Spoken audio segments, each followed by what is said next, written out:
An excited hydrogen atom emits a photon of wavelength lambda in returning to the ground state.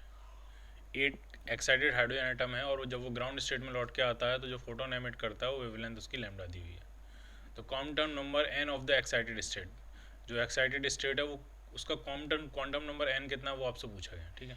तो अगर कहीं कोई N equal to N से return होके ground state यानी N equal to 1 में आता है तो एक रेडिएशन एमिट करेगा, और उस रेडिएशन की वेवलेंथ अगर लैम्डा है तो इक्वेशन क्या बनती है, इक्वेशन ये बनती है 1/λ इजक्वल टू आर टाइम्स 1/1 का स्क्वायर माइनस 1/n का स्क्वायर।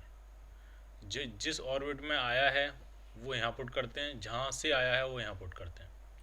और ये हाइड्रोजन के लिए ये है, अगर हाइड्रोजन नहीं होता कोई और एटम होता तो यहाँ पे आर जेड स्क्वायर भी लिखते हैं, यहाँ पे जेड का स्क्वायर भी लिखते हैं, ठीक। तो ये सिर्फ हाइड्रोजन के लिए। तो आपसे इसमें एन की वैल्यू पूछी गई है, ठीक है। तो 1/λ इजक्वल टू हो रहा है आर से, अगर इधर मल्टीप्लाई करें तो 1/λ आर इजक्वल टू हो गया 1 माइनस 1/n स्क्वायर। तो यहाँ 1 जो n स्क्वायर आने वाला है आपका, वो आपका आ जाएगा 1 माइनस 1/λ आर। एलसीएम ले लें लैम्डा आर, तो ये आपका हो जाएगा लैम्डा आर ओवर, ऊपर हो जाएगा lambda r minus 1 over lambda are.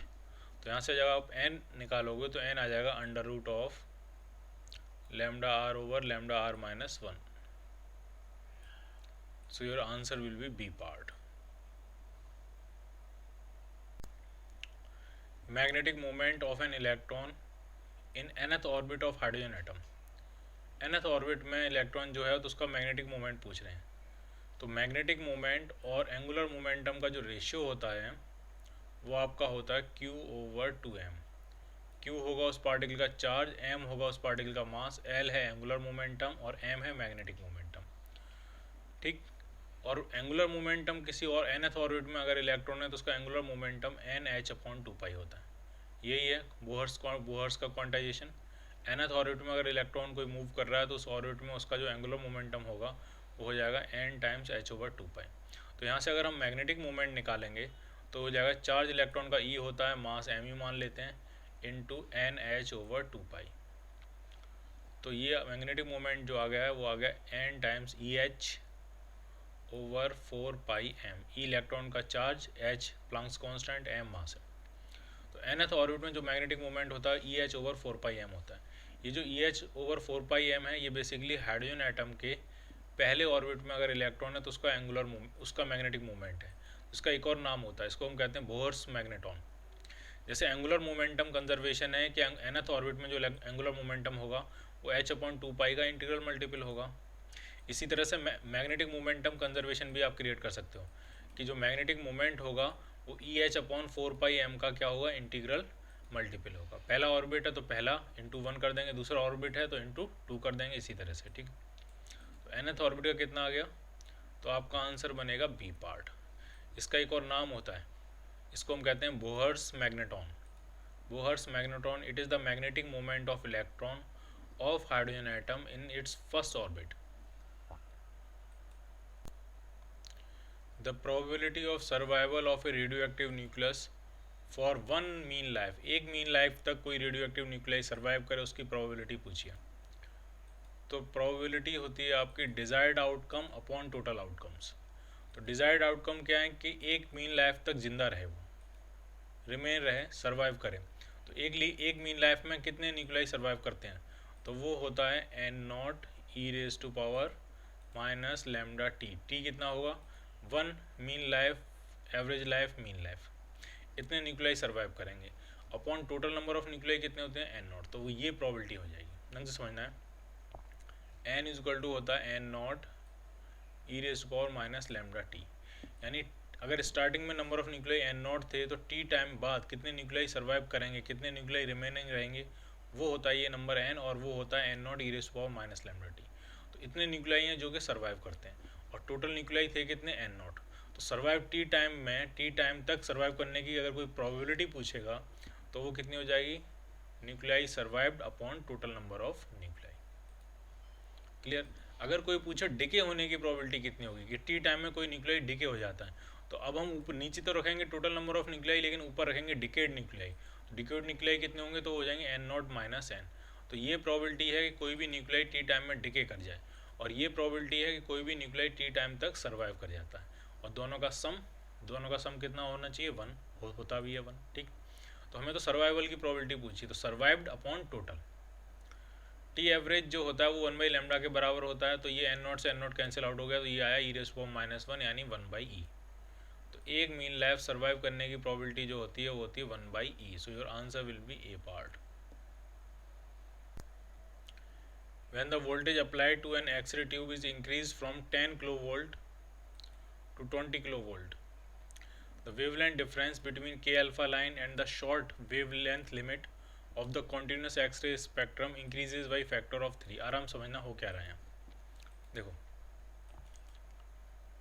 ये मान लिया इंटेंसिटी और वेवलेंथ का ग्राफ है एक्सरे स्पेक्ट्रम में, इस तरह से। ठीक, ये जो लैम्डा होती है मिनिमम वेवलेंथ होती है, और इसमें से ये वाली जो होगी ये के अल्फा की वेवलेंथ होगी, लैम्डा के अल्फा, और इनके बीच में कुछ ये गैप है, कुछ भी ये गैप है। ठीक, अब अगर आप एसिलेटिंग पोटेंशियल बढ़ाओगे तो लैम्डा मिनिमम और कम होगा, लेकिन लैम्डा के अल्फा तो अपनी जगह फिक्स ही रहेगा, क्योंकि ये तो मेटेरियल की प्रॉपर्टी होती है। टारगेट मटेरियल जब तक चेंज नहीं होगा तब तक लैम्डा के अल्फा चेंज नहीं होगा। टारगेट मटेरियल तो वही है, सिर्फ हम क्या कर रहे हैं, एसिलेटिंग पोटेंशियल बढ़ा रहे हैं। तो एसिलेटिंग पोटेंशियल अगर आप बढ़ाओगे तो मिनिमम वेवलेंथ कम हो जाएगी, तो इनके बीच का जो गैप है वो और बढ़ जाएगा। ठीक, तो मान लिया V1 पोटेंशियल था तो लैम्डा मिनिमम 1 थी, फिर जब पोटेंशियल V2 हो गया तो ये होगी लैम्डा मिनिमम 2। ऐसे लिख देता हूँ मैं इसको। तो ये जो नया डिफरेंस है पुराने वाले डिफरेंस का 3 टाइम्स हो गया। क्वेश्चन ये कह रहे हैं लैम्डा मिनिमम 2 जो है माइनस लैम्डा के अल्फा, ये जो नया डिफरेंस है वो पुराने वाले डिफरेंस का 3 टाइम्स है।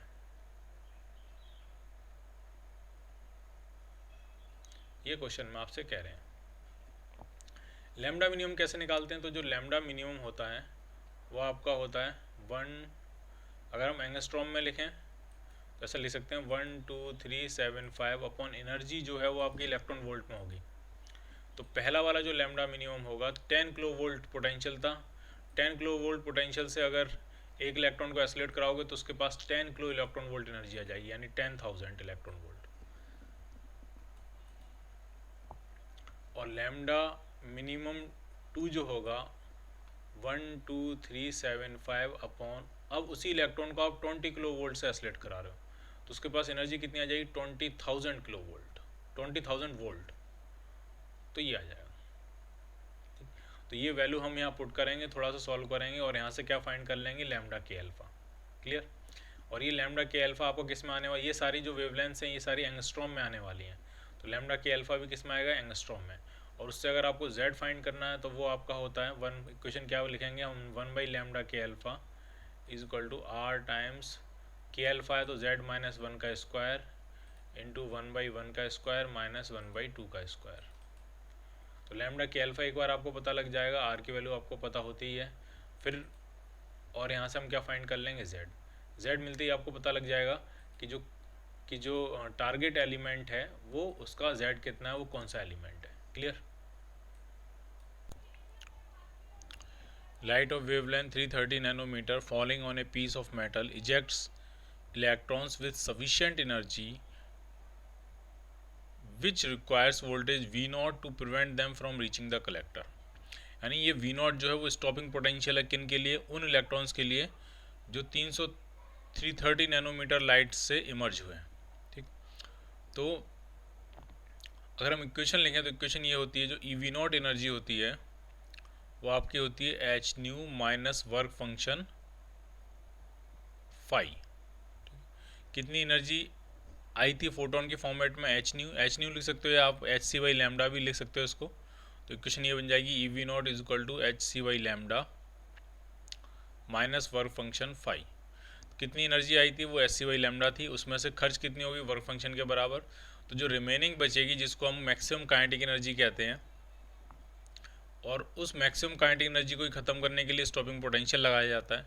तो ये आपकी कंप्लीट इक्वेशन है EV0 V0 क्या है, स्टॉपिंग पोटेंशियल। ठीक है, तो इक्वेशन में ये कह रहे हैं कि अगर वेवलेंथ आपको दी है तो स्टॉपिंग पोटेंशियल के बारे में दिया है, फिर कहते हैं कि वेवलेंथ उन्होंने चेंज करी तो स्टॉपिंग पोटेंशियल कितना हो गया, वो भी उसकी भी इक्वेशन उन्होंने दी है, और फिर स्टॉपिंग पोटेंशियल की न्यूमेरिकल वैल्यू आपसे पूछी गई है। ठीक है, जरा इक्वेशन बनाते हैं। तो पहली इक्वेशन बनेगी E V not is equal to H C by lambda. Lambda कितना है? लैम्डा आपके पास 330 नैनोमीटर, 330 इंटू 10⁻⁹ -5। उसके बाद दूसरी इक्वेशन क्या है? अब जो लाइट डाल रहे हैं वो 220 नैनोमीटर की है। इलेक्ट्रॉन्स इजेक्ट होते हैं, उनको twice the voltage of V not required to stop them. तो अब जो स्टॉपिंग पोटेंशियल है वो 2 वी नॉट है। तो इक्वेशन क्या बनेगी? 2 times E V not is equal to H C by lambda. अब कितना पुट करोगे आप? 220 नैनोमीटर यानी 10⁻⁹ माइनस पर फंक्शन 5। ठीक है, अब हम ऐसा कर सकते हैं कि दोनों इक्वेशन एक में से दूसरे को सब्ट्रैक्ट कर देते हैं, सेकंड माइनस फर्स्ट कर देते हैं। ये है इक्वेशन सेकंड और ये है इक्वेशन आपकी फर्स्ट। सेकंड माइनस फर्स्ट कर देते हैं, उससे क्या होगा? ये जो वर्क फंक्शन है वो कैंसिल आउट हो जाएगा। तो ये two E V not minus E V not, तो ये ई वी नॉट बचा आपका, और ये आपका आया h c over 220 into 10⁻⁹ minus h c over 330 into 10⁻⁹। Clear? ठीक है। एच सी की वैल्यू क्या होती है? तो एच सी अगर हम इसको एनर्जी को इलेक्ट्रॉन वोल्ट्स में रहने दें और ये वेवलेंथ अगर हम एंगस्ट्रॉम में पुट करें तो एच सी की वैल्यू होती है 12375 अपॉन ये कितना हो जाएगा? तो ये हो जाएगा 2200, क्योंकि नैनोमीटर में थी 220 नैनोमीटर, तो एंगस्ट्रॉम में कितनी हो जाएगी? 2200 angstrom minus h c 12375 upon 330, और एंगस्ट्रॉम में कन्वर्ट करेंगे तो ये आ जाएगा। तो ये जो आंसर आएगा ये आपका इलेक्ट्रॉन वोल्ट्स में आएगा। ठीक है, तो ये ई वी नॉट के बराबर हो जाएगा।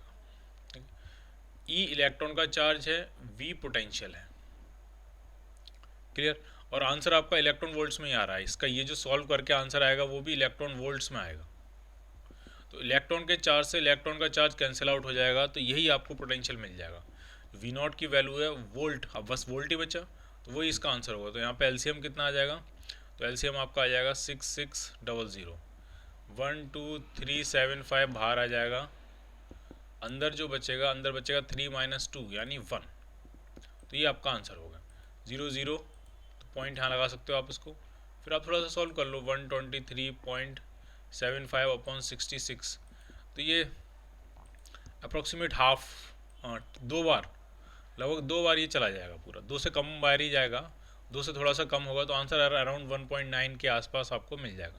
तो आप इसको आंसर को मैच करा सकते हो। Maximum kinetic energy of A photo electron is E when the wavelength of incident light is lambda. तो इक्वेशन क्या होती है? मैक्सिमम काइनेटिक एनर्जी जो होती है के मैक्स, वो आपकी होती है एच सी बाई लैम्डा। ये है energy of incident radiation, energy of incident photon minus work function 5। अगर वर्क फंक्शन अपनी एनर्जी का मोस्ट इकोनॉमिकल यूज़ करके सरफेस से बाहर आता है तो उसके पास काइनेटिक एनर्जी मैक्सिमम होती है, और वो ये काइनेटिक एनर्जी है। ठीक है, और काइनेटिक एनर्जी को उन्होंने किससे रिप्रेजेंट किया? ई से कहा है। तो इसी इक्वेशन को हम क्या लिख देंगे? ई। मैक्सिमम काइनेटिक एनर्जी को उन्होंने ई कहा है। ठीक, फिर क्या कह रहे हैं? If energy becomes 4 times when the wavelength is reduce to 1/3। अगर ये वेवलेंथ 1/3 हो जाती है तो एनर्जी 4 टाइम हो जाती है। तो इक्वेशन क्या बनेगी? इक्वेशन अब ये आ जाएगी H C by lambda, lambda की जगह लैम्डा बाई 3, तो ये 3 ऊपर आ गया, माइनस वर्क फंक्शन तो वही रहेगा, और ये कितना होना चाहिए? ये 4E हो जाना चाहिए, ऐसा उन्होंने कहा है। तो बस वर्क फंक्शन पूछ रहे हैं, तो सिंपल ऐसा करते हैं, एच सी बाई लैम्डा की वैल्यू यहाँ पे पुट कर देते हैं।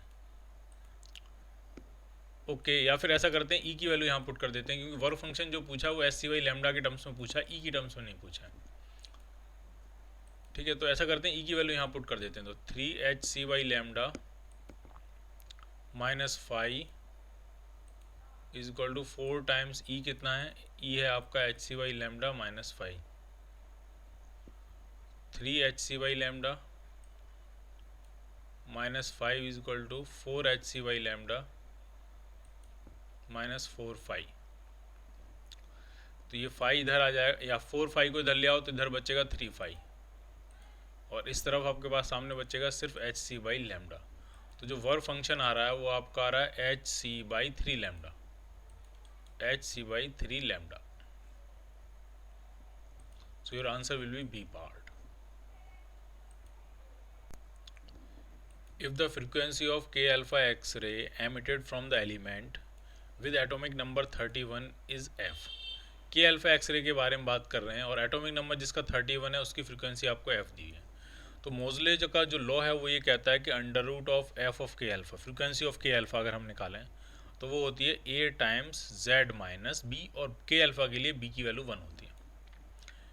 ठीक, A की भी एक फिक्स वैल्यू होती है, ठीक है, लेकिन अभी ए हमारे लिए क्या है, कांस्टेंट। ठीक है, के अल्फा लाइन के लिए कोई भी के लाइन हो, के लाइन के लिए कोई भी के लाइन हो, बी की वैल्यू क्या होती है 1। ठीक है, तो ये इक्वेशन होती है। तो अगर वो ये कह रहे हैं कि z की वैल्यू जब 31 है तो के अल्फा की जो फ्रिक्वेंसी है f है, इसका मतलब अंडर रूट एफ जो होगा वो आपका हो जाएगा a टाइम्स z की जगह 31, 31 माइनस 1 करोगे तो ये आ जाएगा 30, इक्वेशन 1। उसके बाद के अल्फा की फ्रिक्वेंसी पूछ रहे हैं वो जब एलिमेंट का नंबर 51 है, तो मान ली फ्रीक्वेंसी एफ डैश है, तो under root of F dash किसके बराबर हो जाएगा, ए। के अल्फा ही है तो ए ही रहेगा, और z minus 1, 51 minus 1 that will be 50। दो इक्वेशन बन गई। सिंपल है, दोनों को स्क्वायर कर लेते हैं, डिवाइड कर लेते हैं, तो एफ डैश अपॉन एफ जो आएगा वो आपका आ जाएगा 2500 अपॉन 900। तो ये 2 0 से 2 0 कैंसिल आउट हो गया, तो एफ डैश जो मिलेगा आपको वो आपको मिला 25/9 इंटू एफ। नई के अल्फा की जो फ्रीक्वेंसी होगी पुरानी के अल्फा की 25/9 टाइम्स होगी। सो your answer will B D part. According to Moseley's law, the ratio of the slope of graph between under root f and z for k beta and k alpha, k beta और k alpha के लिए आपसे पूछा गया है। ठीक है, किस किस का ग्राफ, अंडर रूट एफ और z। तो अंडर रूट एफ जो होता है वो होता है a टाइम्स z माइनस 1। के अल्फा के बीटा दोनों के लिए के सीरीज़ की लाइन है तो b की वैल्यू 1 ही होगी। a अलग अलग होगा, a के अल्फा के लिए अलग होगा और के बीटा के लिए a क्या होगा आपका अलग अलग होगा। क्लियर। तो जो स्लोप होती है, ये जो a होता है यही स्लोप होती है। अंडर रूट ऑफ एफ और z का अगर आप ग्राफ बनाओगे तो जो a होगा वही स्लोप होगी। तो a की आपसे a का ही रेशियो पूछा गया। तो सबसे पहले है के अल्फा की बात करते हैं। के अल्फा में आराम समझना, 1/λ किसके बराबर होगा, तो वो होता r z माइनस 1 का स्क्वायर इंटू के अल्फा का मतलब क्या है, 2 से 1 में आएगा, तो 1/1 का स्क्वायर माइनस 1/2 का स्क्वायर। c से मल्टीप्लाई कर देंगे तो c/λ, ये बन जाएगा r c z माइनस 1 का स्क्वायर, और ये आ गया 3/4। c/λ ही होती है आपकी फ्रीक्वेंसी। के अल्फा के बारे में बात कर रहे हैं, तो जो फ्रीक्वेंसी ऑफ के अल्फा आ रही है, अगर अंडर रूट ले लें तो under root of F K alpha जो आ रही है वो आपका आ रही है under root 3rc/4 into Z minus 1 का स्क्वायर। तो जो स्लोप हो गई ये बन गई स्लोप। तो के अल्फा के लिए जो स्लोप है, ए फॉर के अल्फा, स्लोप फॉर के अल्फा ये है अंडर रूट 3rc/4, इक्वेशन 1। अब जरा के बीटा की बात करते हैं। तो के बीटा की अगर हम बात करेंगे तो फिर से वही इक्वेशन, 1/λ किसके बराबर होगा, r z माइनस 1 का स्क्वायर। के बीटा के लिए 1/1 का स्क्वायर माइनस 1/3 का स्क्वायर यानी 9। c से मल्टीप्लाई कर दें तो c/λ जो आपका आ जाएगा वो आपका आ जाएगा r c z माइनस 1 का स्क्वायर, और इंटू बन गया ये 8/9। तो 8/9 को मैं आगे लिख लेता हूँ। अब जरा ये बन गई फ्रीक्वेंसी, और फ्रीक्वेंसी का क्या ले लेते हैं, अंडर रूट। तो यहाँ पे भी अंडर रूट चढ़ जाएगा और ये स्क्वायर खत्म हो जाएगा।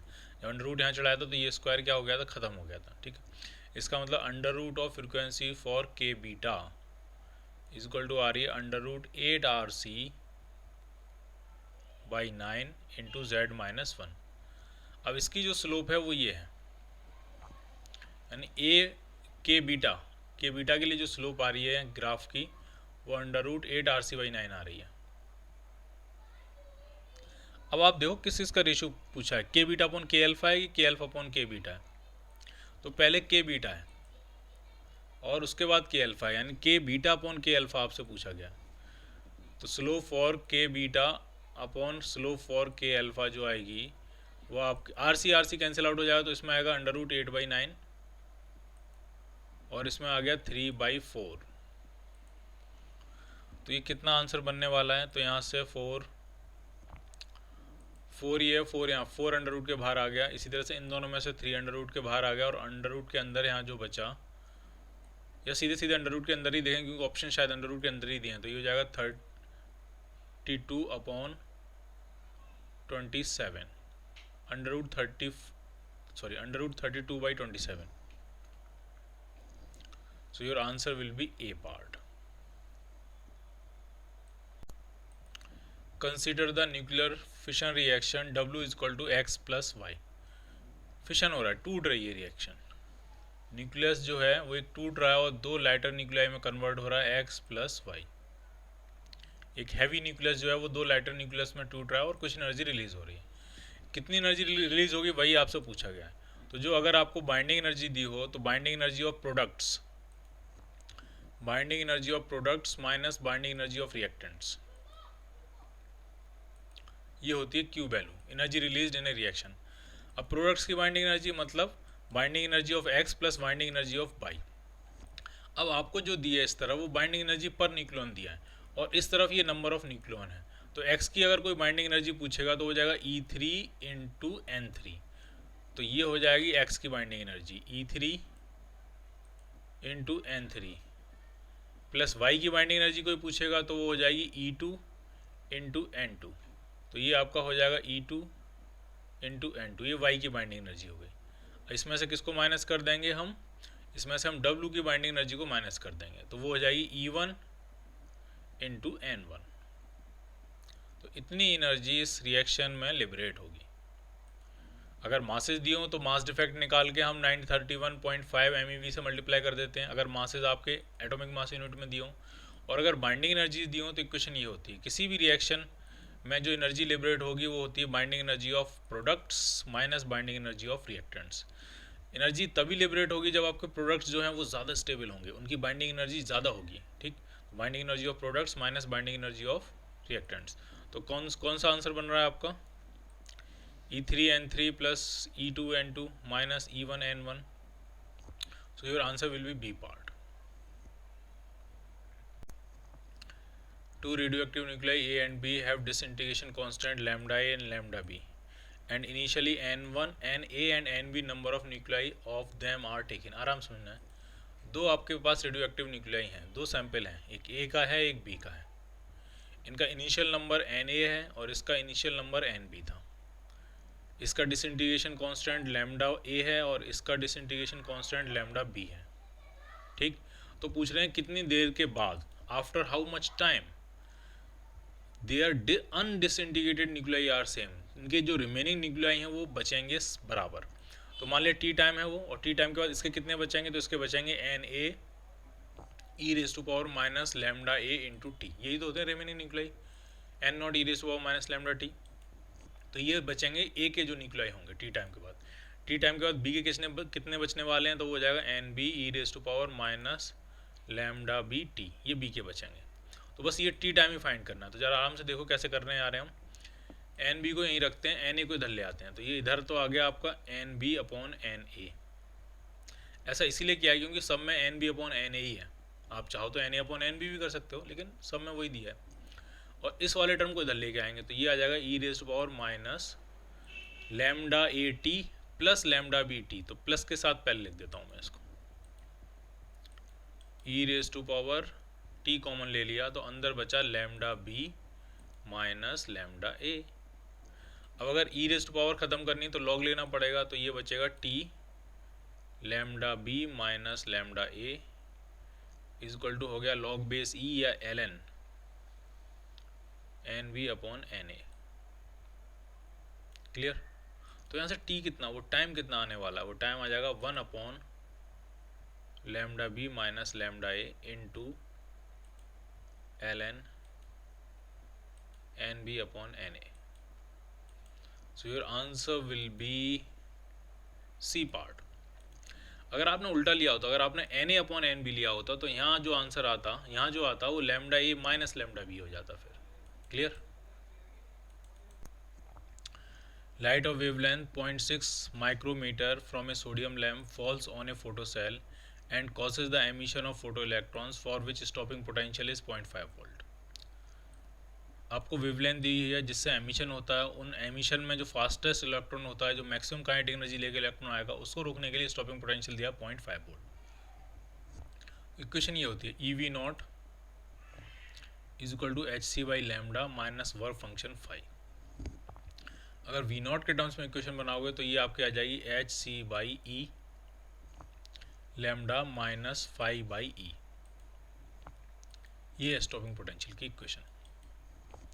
तो पहली वैल्यू अगर हम इसमें पुट कर दें तो स्टॉपिंग पोटेंशियल दिया आपको half is equal to H C by E lambda. Lambda कितना दिया 0.6 माइक्रोमीटर, तो 0.6 into 10⁻⁻6 minus five by E. ये पहली इक्वेशन बन गई।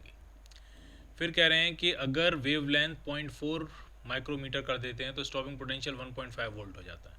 दूसरी इक्वेशन लिखाएंगे तो 3/2, 1.5 का मतलब 3/2 is equal to H C by E. E के साथ कितना है आपका 0.4 into 10⁻⁻6 minus five by E. ये दो इक्वेशन बनेंगी। अगर इन दोनों इक्वेशंस को आप सीधे माइनस कर देते हो तो 5/e सीधे क्या हो जाएगा, कैंसिल आउट। और आपको h/e की वैल्यू निकालनी, तो h/e की वैल्यू निकालने के लिए c की वैल्यू पुट कर दें। तो जरा माइनस करते हैं, सेकंड माइनस फर्स्ट करते हैं। ये है सेकंड इक्वेशन, इसमें से फर्स्ट को माइनस कर देते हैं। तो इधर से इसको माइनस करोगे 3/2 माइनस हाफ, तो 1 बचेगा। इस तरफ कितना आने वाला है, तो ये h/e अगर हम कॉमन ले लें या hc/e अगर कॉमन ले लें हम, तो ये बचेगा आपका 1/0.4 10⁻⁻6 ऊपर पहुँचेगा तो +6 बन जाएगा, माइनस 0.6 और ये 10⁻⁶। तो आपको c की वैल्यू पुट करनी है और यहाँ से क्या फाइंड कर लेना है, h/e आपको मिल जाएगा। ठीक है, तो वो खुद से आपको सॉल्व कर लेना है। In a hypothetical Bohr's hydrogen the mass of electron is doubled. एक हाइपोथेटिकल एटम है, एटॉमिक स्ट्रक्चर है, उसमें इलेक्ट्रॉन का मास डबल है। तो ये आपसे पूछ रहे हैं कि the energy E not and radius R not of the first orbit. First orbit की एनर्जी कितनी होगी और फर्स्ट ऑर्बिट की रेडियस कितनी होगी, वो आपसे पूछ रहे हैं। नॉर्मल सिचुएशन में फर्स्ट ऑर्बिट की रेडियस जो होती है वो ए नॉट होती है, ऐसा उन्होंने कहा गया है। ठीक है, तो आराम से सुनना है।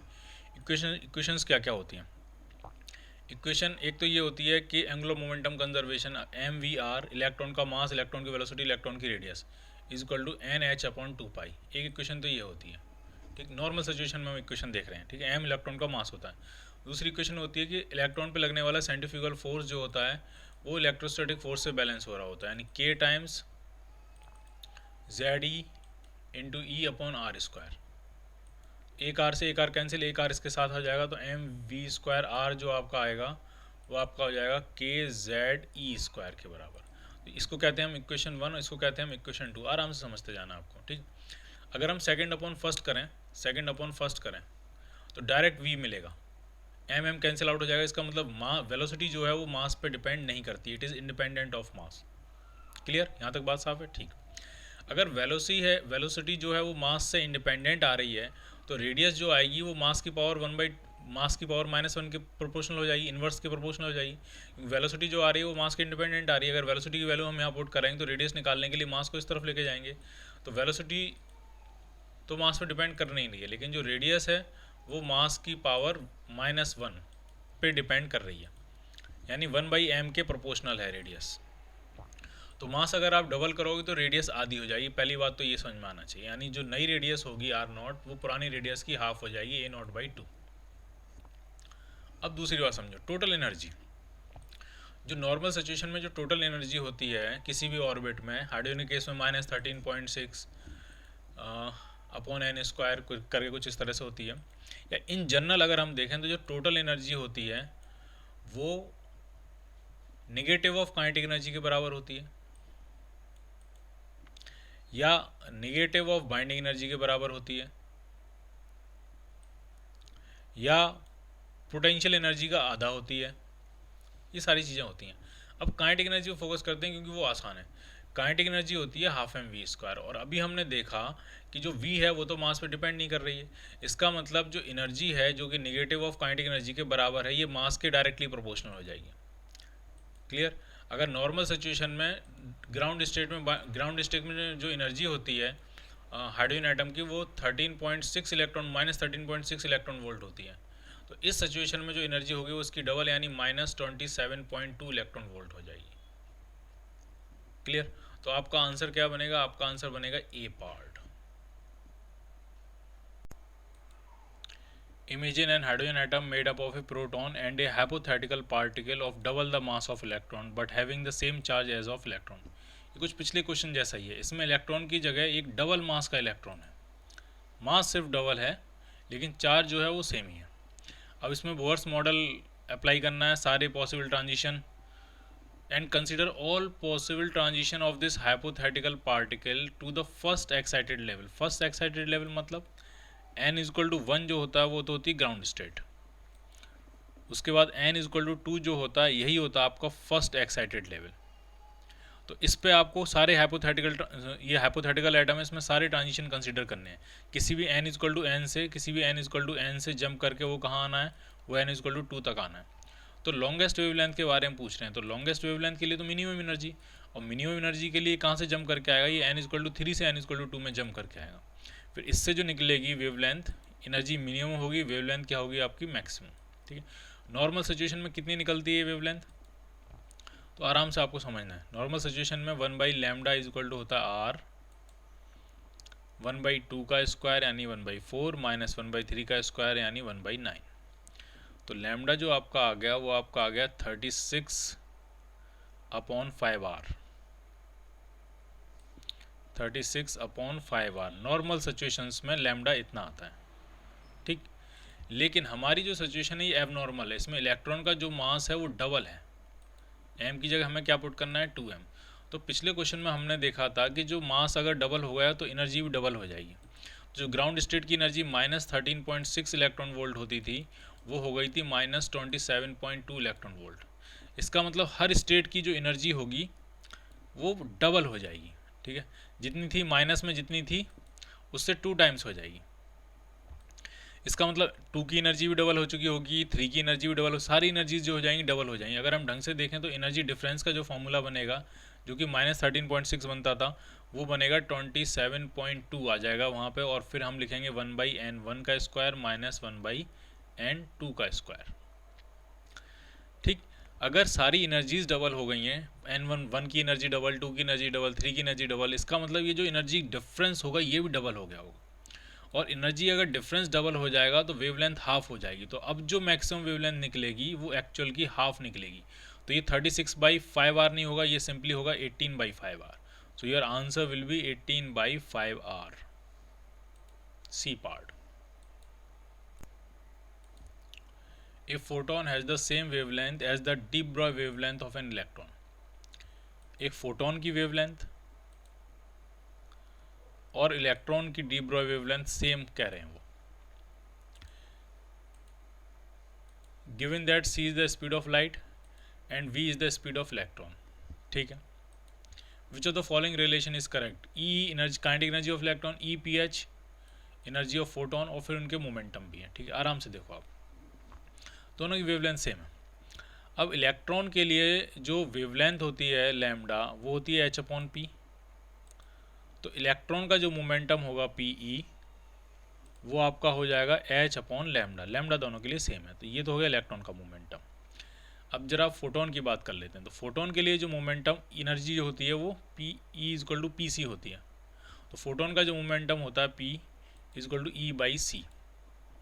ई कितना होगा फोटोन के लिए, hc/λ, और डिवाइडेड बाई c, तो c से c कैंसिल आउट हो गया। तो फोटोन का जो मोमेंटम होगा वो भी h/λ, यानी दोनों इलेक्ट्रॉन और फोटोन दोनों का मोमेंटम तो भाई सेम आ रहा है।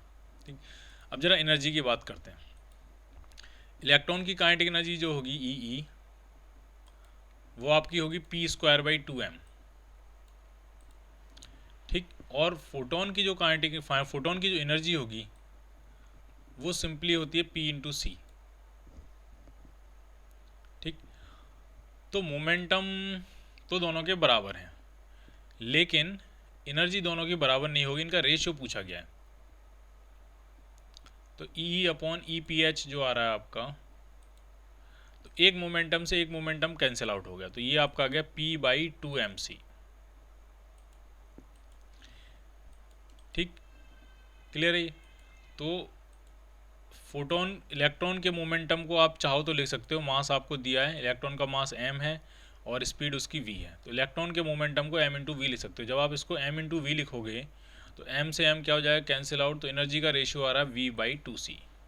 सो your answer will be B part. The ratio of speed of electron in the first Bohr orbit of hydrogen and the speed of light. First Bohr orbit में क्या ratio होगा, तो आराम से देखना है। इक्वेशन क्या होती है, angular momentum conservation mvr equal to nh/2 और जो फोर्स बैलेंस की इक्वेशन से जो प्रोड्यूस होती है वो होती थी mv² into r equal to ke², अगर हम हाइड्रोजन एटम की बात करें। ठीक, जब इनको डिवाइड करते हैं तो v जो आता है वो आपका आता है ke² अपॉन nh/2 अगर हम फर्स्ट ऑर्बिट की बात करें तो v जो आ जाएगा, फर्स्ट ऑर्बिट में जो वेलोसिटी होगी v1, चाहो तो v1 नाम उसको दे सकते हो, तो वो आपकी आ जाएगी 2k πe² अपॉन h। ठीक, क्लियर है? तो इसकी speed upon speed of light पूछी गई, यानी v1 अपॉन c का रेशियो आपसे पूछा गया, तो ये आपका आ गया 2k πe²/ch। ऐसा करते हैं, k की वैल्यू पुट कर लेते हैं, 1/4πε0, तो ये आपका आ जाएगा e² अपॉन 2ε0ch। k की वैल्यू पुट कर ली हमने कितनी, 1/4πε0, तो ये आपको आंसर मिलेगा। सो your answer will B D part. याद रखने के लिए रख सकते हो, जो फर्स्ट ऑर्बिट में हाइड्रोजन एटम के फर्स्ट ऑर्बिट में जो स्पीड होती है उसकी न्यूमेरिकल वैल्यू c/137 होती है, तो v/c का जो रेशियो आने वाला है वो बेसिकली 1/137 आने वाला है। तो इसमें जब अगर आप सारी वैल्यूज डाल के सॉल्व करोगे तो ये आंसर आपको इतना ही मिलेगा, 1/137।